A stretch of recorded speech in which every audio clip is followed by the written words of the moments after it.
All right, welcome to another episode of the Courtside podcast. Today we have a very special guest, one of the most electrifying players in all of Courtside. Welcome to the podcast, Chris Losada. I appreciate it, man. Thank you. Thank you. So, a unique story that I've heard about you, and you've told me briefly, but I think this is a good opportunity for you to elaborate on it, is that you did not grow up playing basketball, and you picked up basketball, especially at an organized level, later on in life. Is this true? Yeah. So growing up was always baseball, straight baseball, a little bit of soccer.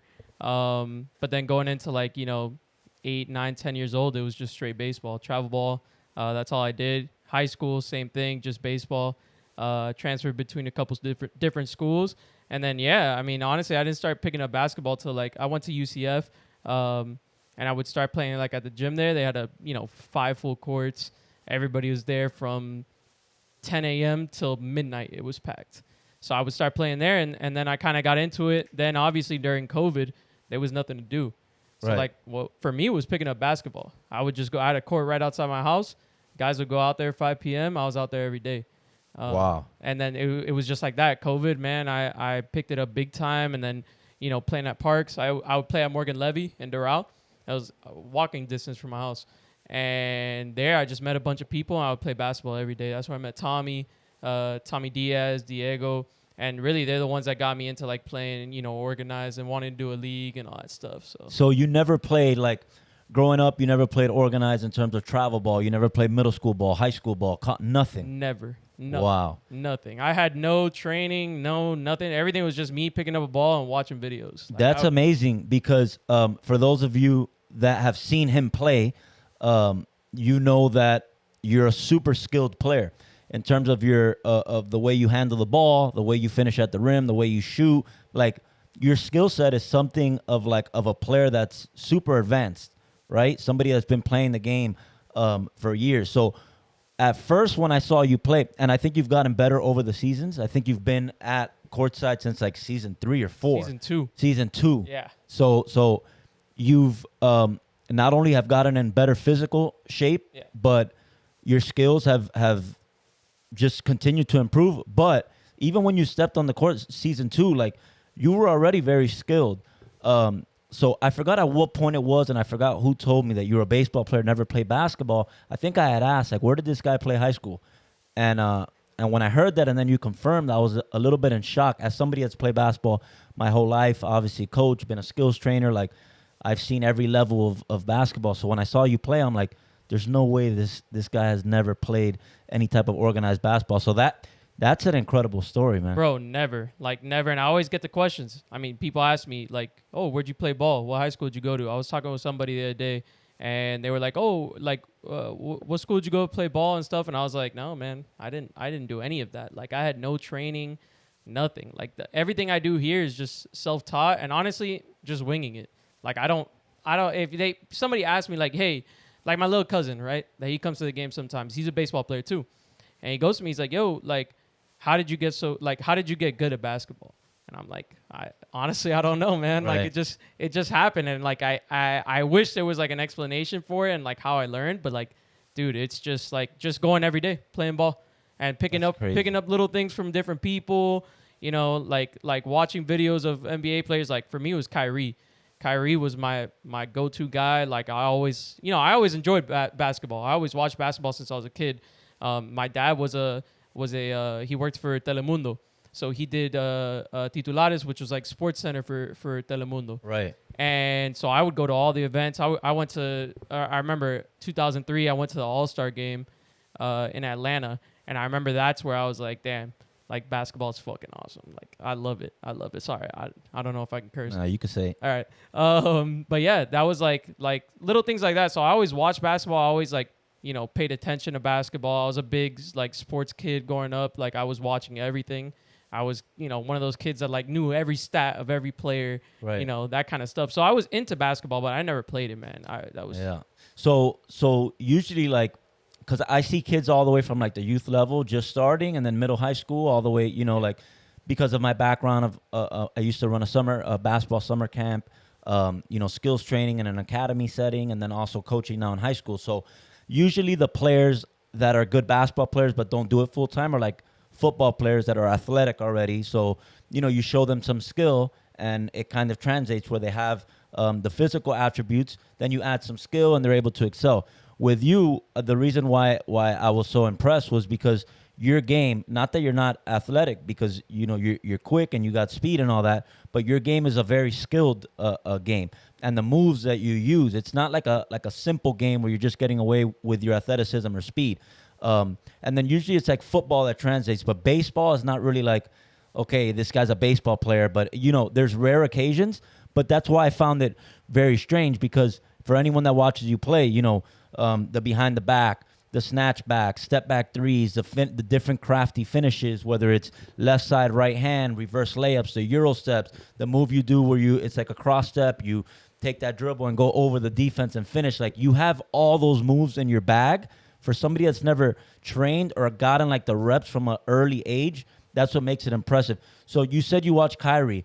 Are you able to watch something and without practicing just do it in a game where you surprise yourself? Yeah, there's a couple. I mean, that move that you were saying that I bring it over, like, I don't even remember practicing that. I think that just like all of a sudden I did it and I was like, damn, like, this works. Like, I'm gonna keep going to it. And right. People don't. I mean, it's tough, right? Because I start on the right side of the basket, I bring it over, and I finish over on this side. So it's tough to defend. And I was like, I'm just gonna keep doing this.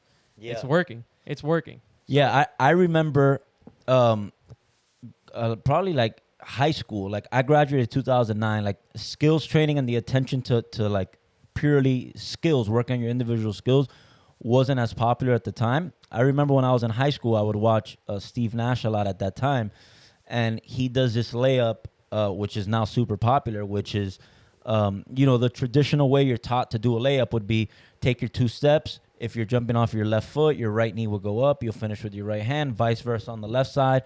Left, right, left knee comes up, left hand goes up. Like, that's the fundamental way that's been taught. But what Steve Nash would do was he'll take a dribble, and instead of taking the 2 steps, he would just take one, and then he'll jump off his right foot and finish with his right hand and kind of scoop it quickly, which will throw off the timing of the shot blocker. So as they're waiting for that second step, you take your 1 step and go up.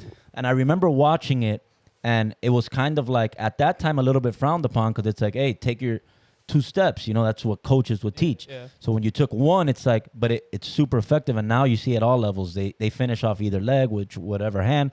And I remember just watching it over and over, Steve Nash. And then one day in like a summer league game, I went and did it.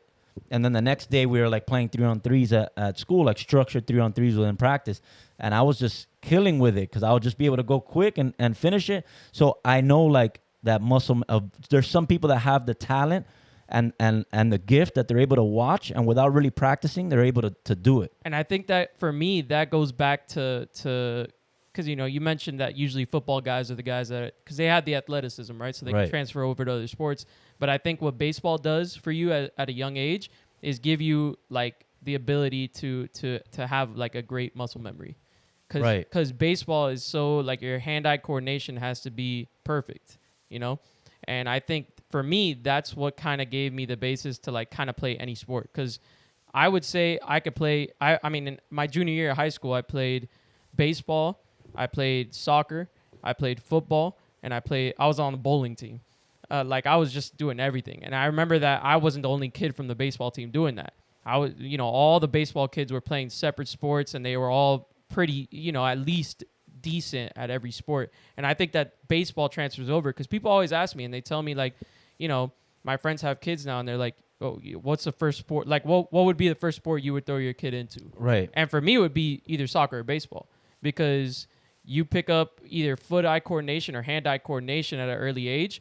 I mean, from there, you could do anything. Yeah. That's the way I look at it. But yeah, I mean, just watching guys and seeing like different moves they do and just trying it out, right? I'll try different things. And now, like, even now, I see people and like you have a mid-range game. Right. Where you go and you back somebody down and you'll pull up a mid-range. And I've been trying to add that into my game now. And these last couple, these 2 games, I had 48 last night. I had 54 the other day. Yeah. And those were like the first 2 games that I actually threw in like mid-ranges into my game and start pulling up a mid-range. So I think like just watching other people and picking up things from other people is huge too. Like if you're able to just see something someone's doing Right. and just throw it in once, and if Yeah. it works, then you're like, okay, I'm gonna go back to it. All right. So growing up, I didn't always have this frame. As I've gotten older, I'm 33 years old now. Added some muscle mixed with some fat, and I got the strength to be able to now post up. That's not really something like people have this stigma that growing up in your youth is like you're kind of like exceeding your potential. That's what you're gonna be. But I see so many guys, especially with Courtside, guys get better like in their 30s. Because in Courtside, like you could play to whatever age as long as you're in shape and can still do it and your body holds up. So I've seen guys get better like from when they were 25 to when they're 29. But I feel like you really haven't exceeded or gotten close to your potential because you haven't put in as much time. Like, look how much better you got in this short period of time or how good you've gotten. Imagine, how old are you now? I'm 29. So you're 29. Imagine when you're 39, right? And I know it sounds like you think in NBA terms, like, oh, you're 39. Yeah, that's to compete at the highest level with the best players. But 39 in Courtside, you're playing against other 30-something-year-olds. Like, you could play Courtside forever. I mean, look at my team now with Minutemen. I mean, Julio's 40 years old. Alex is 37, 38. And he's another guy that didn't play basketball in high school. He was a baseball player just like me. Right. And he's just like that guy. I don't know how he does it. He played 40 minutes last night, had 29 points. Yeah. And we're playing against, yesterday we played against Slim, and I know they're probably closer to my age, but Right. but still, like I see myself in that vein too, because I don't see myself stopping basketball. At this point, I love basketball, and I'll do it till I can't anymore. I mean, man, you look at someone like Murder Mo, Mario Vargas is 50 years old. You got Courtside Dirk, so there's different sizes. It's not only like, oh, if you have some size, you could continue to shoot. Like, no, and those guys play at the highest levels. Here they're competing rec. I mean, Mo was in in the Final Four last night for rec. I mean, Team Hustle has. It's all 20, 21-year-olds, that are good. Yeah. Some play, college and played high school at a high level. And he's able to go out and dominate the game at 50. So, like, there's just so much more basketball left to be played for all of us with these leagues, not only Courtside, but other leagues in the city that have come up that are going on year-round. It's just a fun sport, to be a part of. And with everything that's coming out and how much the game has developed at the top in the NBA, I see guys here put in different moves and stuff, and it's cool to watch. It's 100%. definitely cool to watch. And I think that's one of the coolest things here with Courtside specifically is you have so many people and so many different teams and so many guys here that play so differently. And it's cool to just even I'll just be at home. Me and Carlos, my brother-in-law, we'll just be at home and we'll just throw on the live stream, Yeah. And we'll just watch the games and just watch whoever's playing. For sure. So it's so cool to get that, and especially now with me that I started reffing with you guys, I'm getting to see whoever play. And I'm not throwing on a game because I'm like, it's a good matchup. I'm gonna throw it on. I'm coming here and I'm just on top of reffing, I'm getting to watch these all these games and all these different players and see people play. And that's what's cool about Courtside, because you're not playing the same guys every year. Correct. There's so many teams and so many players. So many teams. I mean, you said it. I started season 2. I didn't play Team PR, who's been around since probably then. Right. I didn't play them till last season. That was my first time ever playing them, and we've been in the same division forever.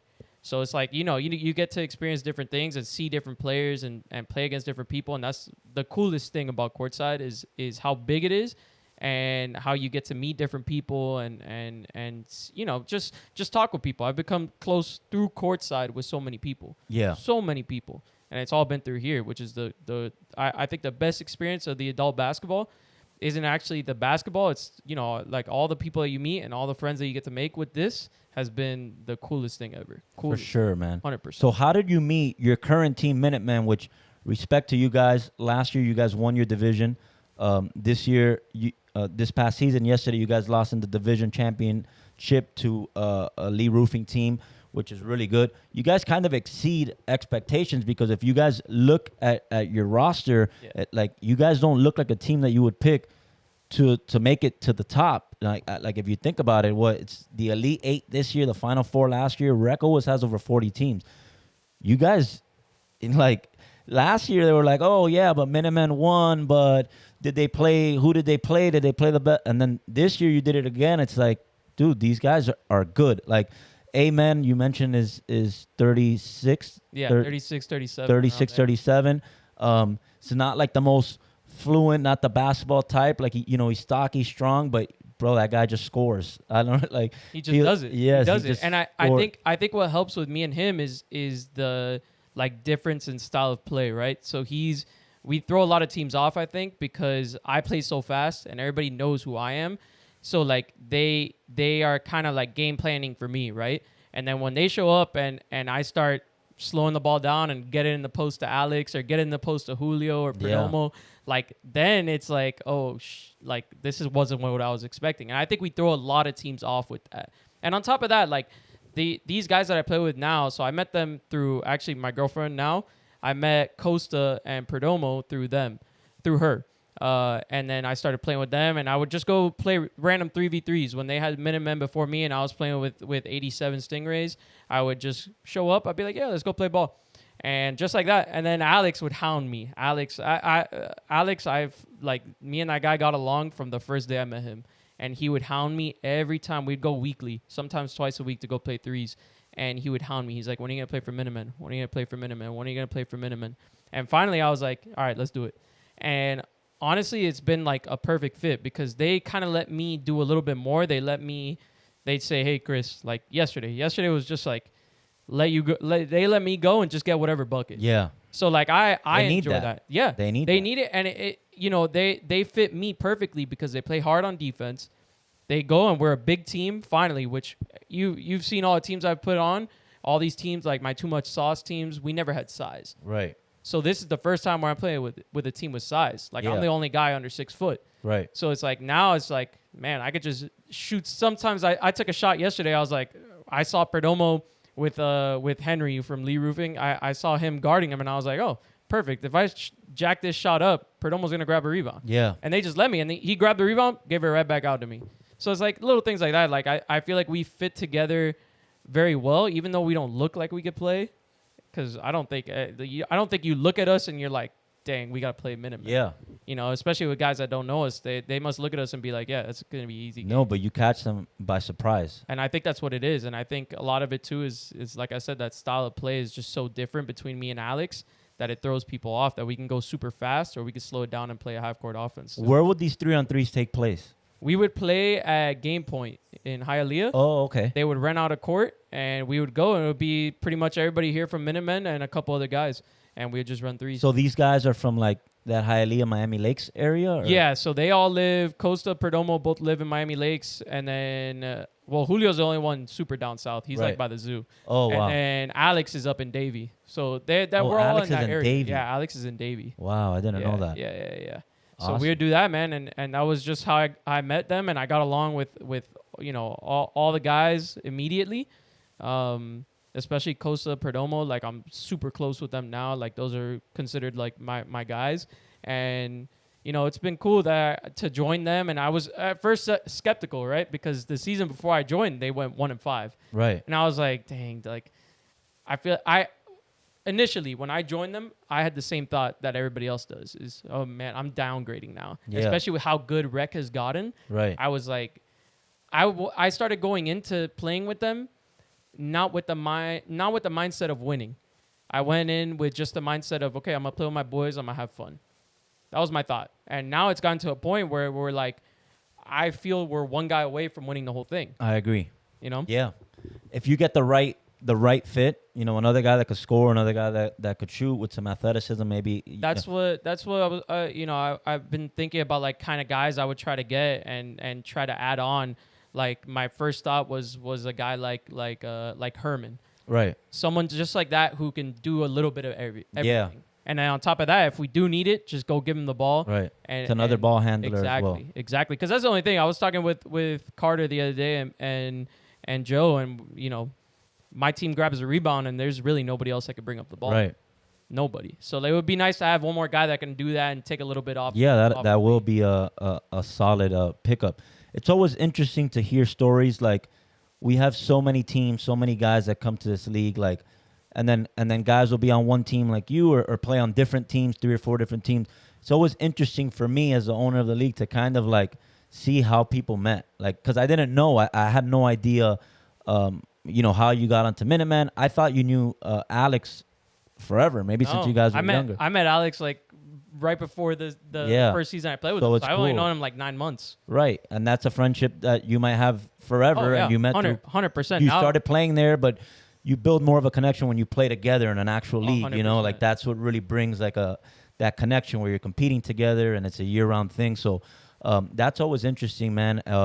Really, really cool story. I have a lot of respect for you guys. I always respect the teams that are like underdogs, the type of teams where people overlook them or they haven't had success. They make a change or two, and then they have success. Sage Mode was a team in the past that did that, a complete turnaround. There's a handful of teams in this league, which are teams that are like, they do it the right way. They build little by little, and they don't back down. Yeah, really. Like even in last night's game, Chris Mejia and Slim are two of the best players in the league, period. Even in the top division. Like that's a really good team. They struggled early on in the season, but they played the top teams as well. Yeah, that was a game where a lot of people thought you were gonna get blown out. You guys were with them till the end. Literally to the end. The game started, we were down like 20-5, and me in my mind, I'm like, this might be one of those games where we get blown out, Right. But shout out to my guys. They literally were like, Leo, let's go. Let's play some defense. Let's try to get as many stops as possible. Obviously, Slim and Mejia, like you said, those are two of the toughest guys at stops. They were making tough shots last night after tough shot after tough shot, especially Mejia. That guy's been playing great. He's amazing. Yeah. But that's all like the mentality we have too. I feel like I wasn't the only one that had that same mentality when I joined of let's just go have fun. I think we all had that. But now we've gotten to a point where we're like, okay, this is serious now. We can win. Yeah. We've shown that when we play these teams and when we have everybody there, we can win. It's cool to see a situation, and you see it so much. We have over 100 teams. I would say 70% of them are unhappy in their situation. Like either there's one or two players that want to leave, or they're looking to drop this guy and add this guy. Like it's rare where it's like, hey, we really love playing together. We're going to continue to come back. Okay, maybe we need to add one more guy. But like you guys seem like you're all playing together. It's been the second season, and it's not like, yo, I want to leave. I want to go to this team or that team. Like you guys seem just happy to play. No, our first question was, all right, let's figure out next season. Correct. It's all 5 of us. We know we have our 5, and yeah, maybe we add one more guy. We tried adding somebody else before, and it just didn't work out. So I think it's part of finding somebody that right. fits our. But you have your core. But we have our core. We have our core, and we're gonna go with these 5 no matter what. As long as they can, as long as those 2 old guys can play. Yeah, we're gonna go with that 5. I mean, the shape that they're in, I see them playing. For a long time. Those guys can play as long as they want. Style of play. Amen's impressive, man. Because if you look at his game, you look at his highlights, like it's kind of like a. You could tell he obviously has some skill. He could score, but the dude, it seems like he averages like 30 a game. Like every time you guys win, which is a lot, I get a little picture of him with the board constantly, and he just knows how to put the ball in the basket. He's super skilled at like getting to his spots. Right. Because I feel like sometimes I'm just like whatever comes, but he gets like my style of play is like whatever the defense throws at me, I'm gonna react to that and get somewhere else. He has like a simple game. He has a set way, and he's gonna get to his spots every time. Yeah, every time. Yeah, and I love playing with him because I know I could count on him. Yeah. I know I could count on him to throw the ball in the post, and he's gonna post somebody up. Either shoot a mid range or get to the basket and just get in the post and lay it up. Yeah, like he hits threes. If he's open, he's gonna knock it down, catch and shoot. Shout out to him, man, and respect to his game. I like his game a lot. He's an underrated guy, I think, for sure, in this league. A lot of people look at him and don't think he could play, and then they're like, oh man, when they get to the game, it's like, all right, we got to start guarding. Yeah. We gotta get on him. So, last part of the podcast, it's 3 different questions. Doesn't have to be in order, and you could take some time to think. We don't have a stopwatch here. So 3 toughest players that you've had to guard at Courtside. It could be from season 2 all the way to now. 3 guys, and it doesn't need to be the best players. Just 3 guys where you've guarded them, and maybe because of your abilities and their abilities, you're like, damn, that was a tough matchup, or they got me. There's 2 that pop into mind immediately, and that's Slim. Yeah. And then I played with him. It was my first time playing against him this season. Is Seti. Yeah. That guy is he strings together dribbles, and it's just like you don't know where he's gonna go. He's like a Kyrie Irving Yes. as well. You had mentioned. Yes. You guys actually have pretty similar like skill sets, you know? Yeah. A little different, but kind of like the same style. Like you don't know what you guys are gonna pull out. You know, like- 100%. And I feel like we played together in another league, and it just didn't work out us playing together. I feel like our styles are just a little too similar. But I love playing with him, but I hate playing against him. Now I Yeah. know that like whenever I see him on the schedule, I'm like, no, I'm not guarding him. That's a good matchup for sure. One more, that's tough. I'm trying to think of who else was really tough. Dang. 3 guys that you and we'll get back. Yeah. I'll maybe think about it'll come it. I'll up. come back to it. 3 guys, or it could be 2, or it could be 1, that you haven't had to guard, or maybe you did, but the hardest matchups that you've had to go against somebody, like someone that maybe locked you up, or you're like, for me, it's always like kind of like the guys that are agile but have a lot of length. Yeah. Right? Like those guys are kind of tricky because like you try to create a little bit of space. They could stay with you, but they're also long enough to contest shots. But it's different for everyone. Some guys don't like to play against the little quick, short guys. Like, Right. Is there anyone that you look at that you're like, damn, that guy was kind of tough? You know who was one that's probably a throwback. I don't know if he's still playing. And it was just the first time he guarded me. I thought he was gonna be like just easy because he's so small. Is Chris P. Yeah. Yes. Yeah. He was one of them where I went into the game thinking, if this guy's gonna guard me, I'm gonna put up 30. Yeah. And I got to the game and he ripped me 2-3 times. He beat me to every spot I wanted to get to. He made that game hell for me. Yeah. That's one guy for sure. He still plays in the C League on shooting. He does? blanks. Okay. Yeah. That was like when he was playing with, I forgot. Baby Goats, maybe? No, it was before Baby Goats, I think. He had another team. Drilling them? Yes, Drilling. drilling them. Yeah, That we yeah. lost to them in the finals of Rec. He's tough because he gets low and he moves his Yes, feet. man. He gets to his spots. That was one. Murder Mo was always a tough one where I'm like, if he's guarding me, he's going to... I don't do well, and this is giving away secrets, so maybe I shouldn't say it, but I don't do well with like guys that are going to put Very physical. Very physical. That's when you throw me out of the game. If you get physical with me, then I struggle a little bit, and I have to find different ways to get open or something like that. And he's tricky too. He knows Yes, when to grab your arm. exactly, He knows exactly. all the little tricks, and he's strong. He was a tough one, and then I don't know his name, but we played Backyard Ballers, I think it was, in the semifinals of Rec of our division, and first half I had 20 points. Then I can't remember his name, but he has like a afro, and he picked me up. Yeah, that's a new team. Yes, he picked me up full court for the whole second half. Yeah, He didn't tough. come out of the game, and he picked me up. He was literally pressing me when they were trying to inbound to me. That's And I was like, dang. At that point, luckily I had Alex, and I just Alex was getting the ball. He had like 25 in the second half, and we won the game. But like I literally did not score again that game. Did not score again because he literally would just pick me up full court, and I had nowhere to go, nowhere to get open.